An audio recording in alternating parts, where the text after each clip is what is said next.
Hey, what's up guys? This is a review of the Aldi Carp Rod. And this is an 11-foot rod which I picked up in Aldi there on the spur of the moment a couple of weeks ago. I was intending to use it for pike fishing. It comes in this plastic box and it's advertised as a coarse fishing rod for carp and barbel, 11 foot 3.3 meters, produced in China for Aldi Stores Limited.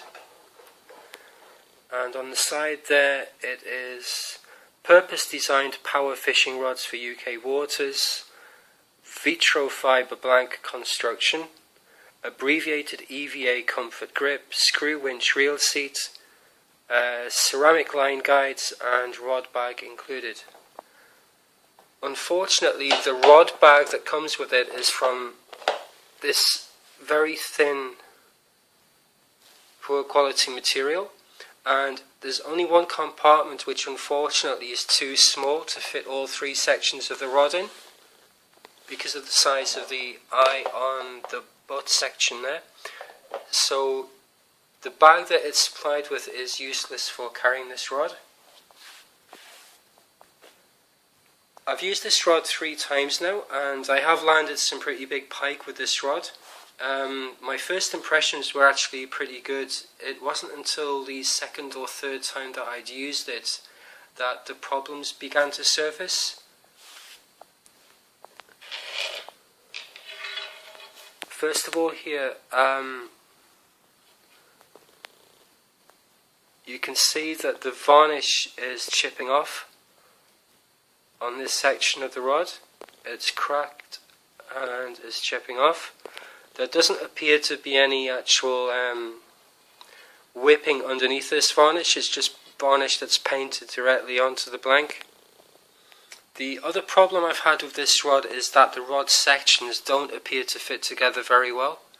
On 2 occasions now while casting, the rod sections have come loose and I've ended up casting out either the top section or the top 2 sections and just being left with the butt section in my hand, and I've had to reel the rest of the rod back in out of the water.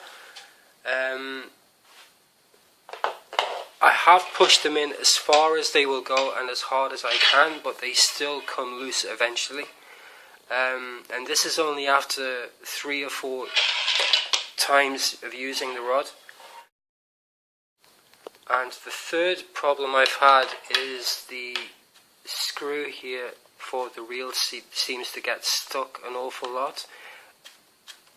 Either it will get stuck at the end here and you can't close it to attach the reel, or once the reel is attached it will get stuck at this end and you're not able to unscrew it to remove the reel again. You have to use some pliers or a wrench to actually be able to unscrew it. So I wouldn't say this rod is completely useless. You can definitely get a few decent sessions out of it, but it will start to let you down fairly quickly. The varnish will start to chip at the rod joints, and I think there's actually a crack starting to appear in the blank here underneath the varnish. And for the price, I think I paid about €20 for this rod, and in the UK I think it's about £15. For maybe £10 or £15 more than that, you could buy a decent used rod such as the Shimano Hyperloop, which would last you for years instead of weeks or months, and would be an all-round better use of your money. So that's it for the review. Thanks for watching.